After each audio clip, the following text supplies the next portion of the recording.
Bonjour à tous, bienvenue au Portugal, bienvenue sur le circuit d'Estoril, dernier meeting V2V de 2014. Les deux catégories reines sont représentées, il s'agit des GT et des Proto. Dans un instant, on va parler avec Vincent Capillaire. Vincent, il est déjà titré dans la catégorie Proto, mais ce qu'on va faire, c'est qu'on va d'abord découvrir le circuit de l'intérieur. C'est lui qui vous emmène.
Vincent Capillaire, titré donc depuis la dernière manche à Manicourt. Vincent, quand vous regardez dans le rétroviseur, quand vous vous souvenez de cette saison, quelle image vous gardez ? Je garde l'image d'une véritable équipe parce que à aucun moment je me sens seul, même si je suis seul titré. Malheureusement, mes coéquipiers n'ont pas pu finir la saison et je regrette beaucoup. Mais c'est vraiment le travail d'équipe et on a atteint ce résultat tous ensemble. Donc ça, c'est vraiment très cool. Alors Alain Ferté vous a rejoint en cours de saison. Qui a eu l'idée de cet équipage ? En fait, c'est à partir de Motorland où j'avais plus de coéquipiers 10 jours avant la course. J'ai changé beaucoup de coéquipiers malheureusement. Tony, mon team manager, connaissait très bien Alain et son gentleman Philippe Iliano. Ils nous ont joints pour cette course de Motorland qu'on remporte avec une super belle course, très stratégique, où on a tout bien géré. Donc voilà, ça a démarré là. Philippe, malheureusement, des impératifs, n'a pas pu rester avec nous pour cette course-là, et Manicourt. Mais voilà, par contre, c'est un grand bonheur de rouler avec un type comme Alain, un grand monsieur, genre 59 ans. Je pense qu'il n'y a pas beaucoup de garçons qui le suivent sur la piste. Donc vraiment un gars extra. Qu'est-ce que vous avez appris d'Alain Ferté ? Il a une expérience qui est tellement immense, qui connaît tellement de situations, il a connu tellement de voitures, de circuits que voilà, il sait, c'est une bible quoi. Il sait énormément de choses et puis un recul, une décontraction. Non, un gars adorable. Alors parallèlement au V2V, vous roulez en LMS dans le Sébastien Loeb Racing. Il y a 2 semaines ici sur le circuit d'Estoril, vous avez gagné. J'imagine que ça donne des ailes une victoire en LMS. Exactement. C'était une saison écourtée d'une course, donc on a fait que 4 courses et on a encore changé de coéquipier. Donc je pense que j'ai le cumul du nombre de coéquipiers, parce que sur les 2 programmes j'ai 10 coéquipiers différents. Mais tout ça pour dire que non, on a jamais rien lâché. On a toujours voulu rester avec Michelin notamment, ce qui a été la clé de la victoire ici à Estoril. On avait déjà fait un podium à Imola qui était une belle récompense parce que c'est dans la durée, c'est de l'endurance qu'on avait pris ce podium. Et là, on a réussi à arracher cette victoire toujours parce qu'on a tenu notre ligne, on a su durer, gérer et l'emporter à la fin. Alors Vincent, votre course et la course de Proto en général, eh bien on regarde ça tout de suite. Voici le résumé.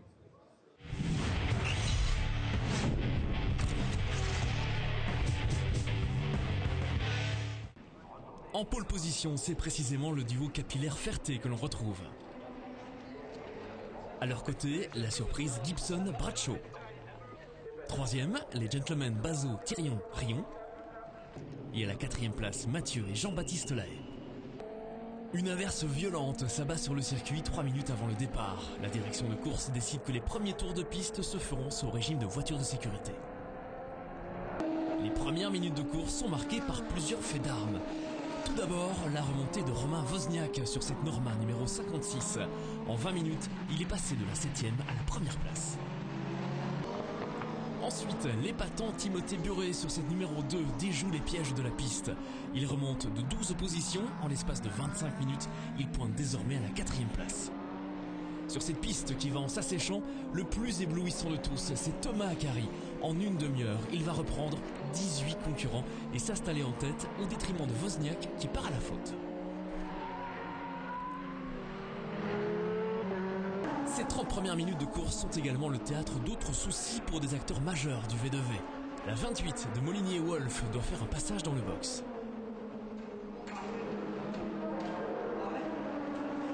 La Tatuus officielle numéro 50 est endommagée. Vito Rinaldi a perdu le contrôle dans ces conditions délicates. Même souci, même conséquence pour les frères Lahaye. J'étais 4e, je remonte 3e, j'étais bien placé pour prendre le 2 et le premier. Par contre j'avais vraiment beaucoup de problèmes de buée dans mon casque, je voyais strictement rien. Et à un moment dans la parabolique je voyais rien, j'ai perdu l'auto, je suis parti dans le bac à gravier et voilà, j'ai réussi à repartir quand même, j'ai refait un tour et malheureusement avec cette situation-là, dans la précipitation, on a rentré l'auto dans le box et on a changé de pilote dans le box, ce qui fait qu'on a pris un stop and go. Après tous ces événements et sur une piste qui continue à sécher, voici le classement au bout des 60 premières minutes. 5e place et leader de la catégorie Gentleman, Bazo, Thirion, Rion. 4e, le poleman Vincent Capillaire, qui nous expliquera tout à l'heure pourquoi il a volontairement laissé filer 3 concurrents. 3e, Geoffrey Denarda, Nicolas Maroc et François Hérion. 2e, Dominguez, Tardieu et Wozniak. Et leader, Akari, Foubert et Béron. Après 1h30 de course, presque tous les leaders rentrent au stand et passent les slicks. Malheureusement pour eux, 5 minutes plus tard, la pluie s'abat à nouveau sur Estoril et il faut rechanger de pneus. Dans cette histoire, l'équipage qui réalise la bonne opération, c'est celui de la 8, Capillaire Ferté. Explication. En fait, je suis assez copain avec une grenouille et on savait que ça allait tomber, retomber, donc on a dit on préserve un peu les pneus. C'est pour ça qu'on n'a pas voulu partir trop fort non plus. Ils ont bien tenu 2 heures et là ça a redraché, donc pour l'instant bon choix. On a géré pour tirer 2 heures aussi en termes de consommation, donc pour l'instant ça colle à la stratégie. Un autre équipage a également appliqué cette stratégie, c'est celui de la 21. Bassora, Robert et Moncler pourront se féliciter d'avoir parié sur la météo. Un coup de chapeau à Gary Findlay. À l'approche de la mi-course, il poursuit le beau travail réalisé par Inès Tétinger. Il abat lui aussi de très bons chronos. La 32 était 18e aux qualifications, la voici 4e. Malheureusement, elle va souffrir de coupures moteur et va finalement abandonner. Aux 2 tiers de la course, derrière les intouchables Capillaire et Ferté, on retrouve Poirier, Roussel et Bailly. Le gentleman Jean-Claude Poirier a pris le départ. Ensuite, il a cédé le volant à la révélation du V2V, Léo Roussel, ici à gauche de l'image. Ce week-end, pour l'épauler, il a fait appel à son vieil ami Benjamin Bailly, un choix qui s'avérera très payant. Grosse désillusion chez CD Sport, Nicolas Béraud est sorti de la piste. La voiture est touchée à l'avant, c'est le podium qui s'envole. L'équipage de la 30 terminera à la 6e place. À 1 heure du terme, en tête, on retrouve encore et toujours le tandem Capillaire et Ferté. Derrière eux, l'équipage de la 91, François Hériot, Nicolas Maroc et Geoffrey Denarda. Malheureusement, ils vont eux aussi être victimes de soucis mécaniques.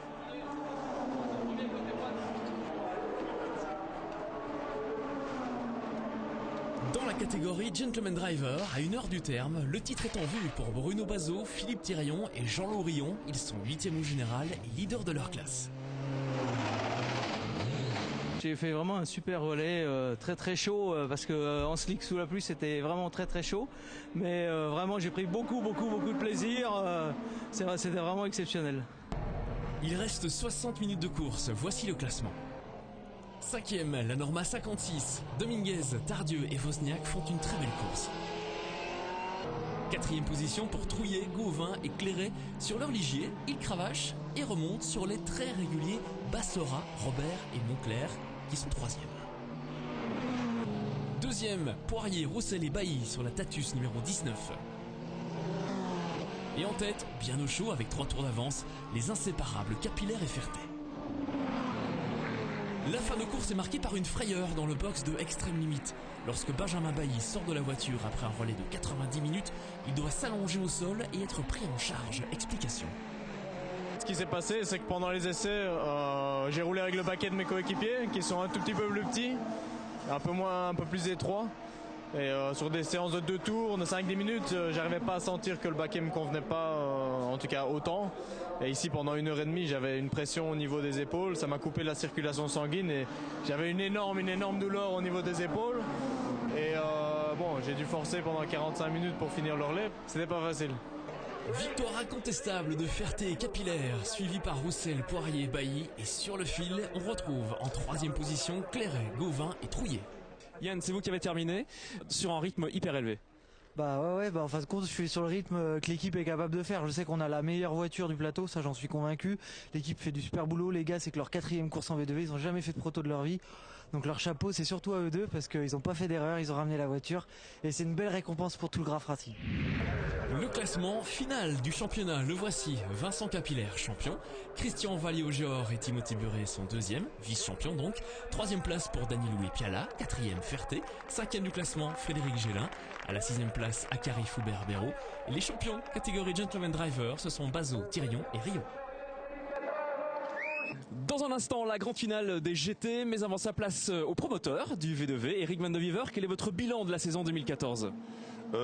Bilan favorable, un très bon bilan en fait, parce qu'on a de plus en plus de voitures, ça fonctionne bien, les gens sont contents et on a pas mal de concurrents qui vont nous rejoindre, d'autres séries qui sont venus voir, ont entendu parler de l'ambiance et de la sportivité V2V et qui veulent venir chez nous. Pour la saison prochaine, est-ce que vous prévoyez des changements ? Il va y avoir un gros changement, je vais essayer encore de me démarquer de la concurrence. Dans le plateau GT, je vais accepter avec les LMP2 et les MPC. Alors bien sûr, ça sera un peu strict, c'est-à-dire que il y aura que les gentlemen qui auront le droit de conduire ces voitures-là, et on essaiera de leur mettre, disons, des petits handicaps pour que ça soit pas plus rapide qu'une GT. Alors vous êtes également pilote en GT. Est-ce que ça vous permet d'avoir un meilleur dialogue avec les pilotes et les teams en général ? Oui, c'est évident. Quand je suis au briefing, que je parle avec les pilotes ou que je décide de faire des nouvelles réglementations, les pilotes savent que je connais la course puisque je cours avec eux. Donc forcément, ils m'écoutent. Et ils savent que j'ai le même langage qu'eux et ils s'aperçoivent justement que s'il y a cette ambiance et si ça marche bien dans le V2V, c'est peut-être parce que l'organisateur c'est un pilote. Merci Eric. Dans un instant, la course de GT, mais d'abord, on va faire un tour en caméra embarquée. Vous êtes à bord de la voiture des leaders, Patrice et Paul Lafargue. C'est la Porsche Ruffier. Découvrez à nouveau ce circuit de l'intérieur maintenant.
Sur la grille de départ, tous les regards sont tournés précisément vers la 17 des Lafargue. Ils sont leaders du championnat, ils peuvent être titrés, mais un incident est survenu plus tôt dans le week-end. Aux essais, un tête à queue bête, mais une voiture qui arrive, qui est maîtrise comme il peut, le pauvre, je ne veux pas lui reprocher, c'est vraiment un accident de course. Par contre, ça tape fort et ça nous détruit notre voiture de course de l'année. Donc ça, c'était plus gênant, quoi. Une caisse complète, on n'a pas pu réparer. Donc heureusement, la chance, parce que c'est d'avoir le mulet qu'on n'a jamais d'ailleurs avec nous. Je sais pas, on l'a pris sur la dernière course. Il faut un peu de bol aussi, hein, ça fait partie de la course.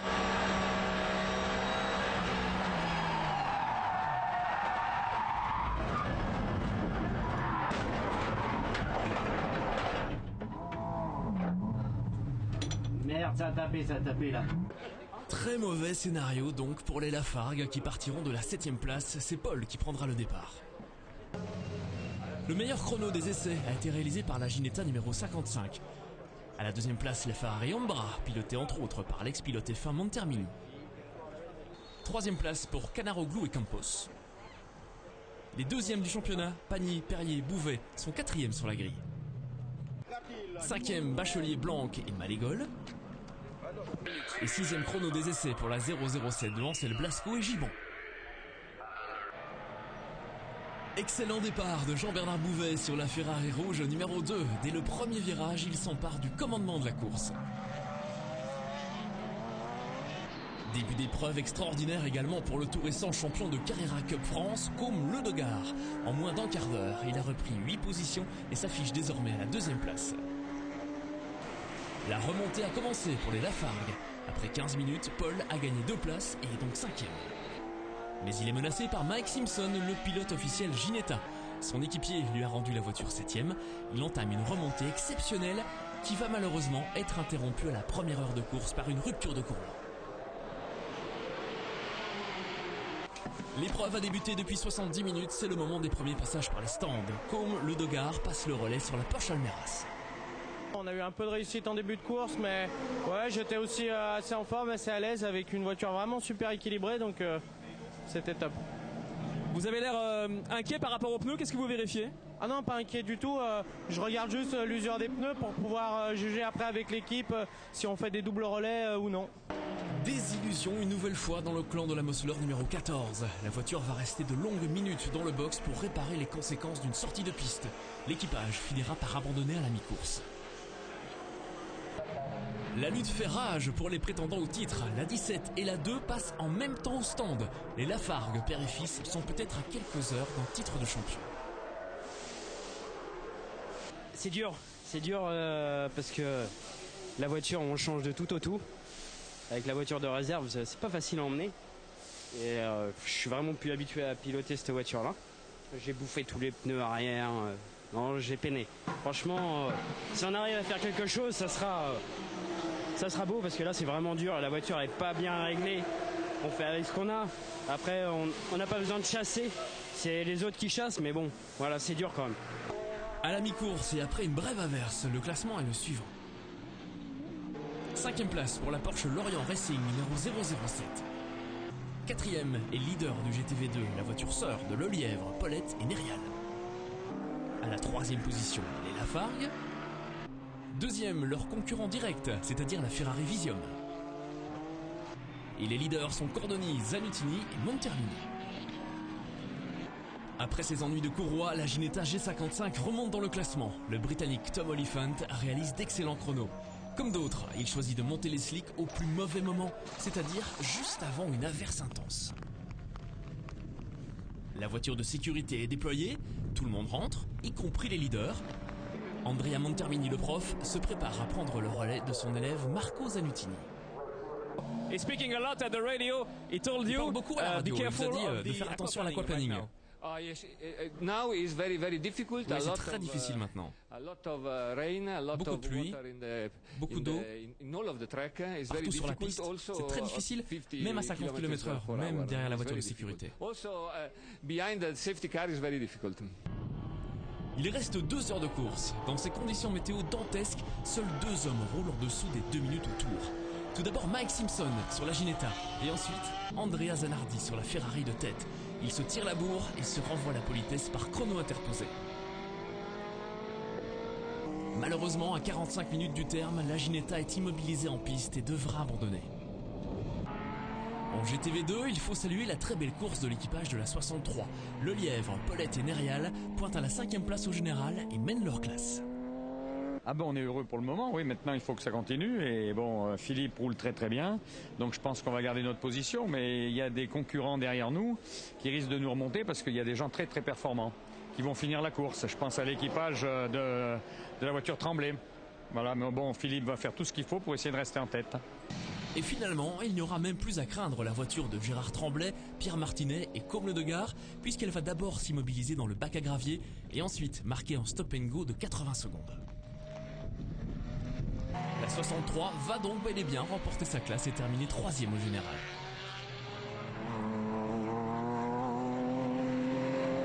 Au championnat dans cette catégorie GTV2, c'est Franck Thibault qui va coiffer la couronne de champion 2014. Ici, à Estoril, en compagnie de Thierry Proust et Michel Wegelin, ils vont terminer 6e au général et 4e de classe. Il reste 50 minutes de course pour l'instant dans le clan Lafargue, mis à part le stress, tout va bien.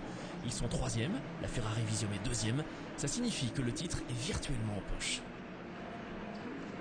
Et au bout de l'angoisse, c'est la délivrance. Drapeau à damier sur la Ferrari numéro 60 et enfin, la joie peut éclater pour Patrice et Paul, ainsi que pour toute l'équipe Ruffier Racing. Avec les champions 2014, ça y est, Patrice et Paul Lafargue, on a eu peur, vous avez eu peur. Comment ça va maintenant?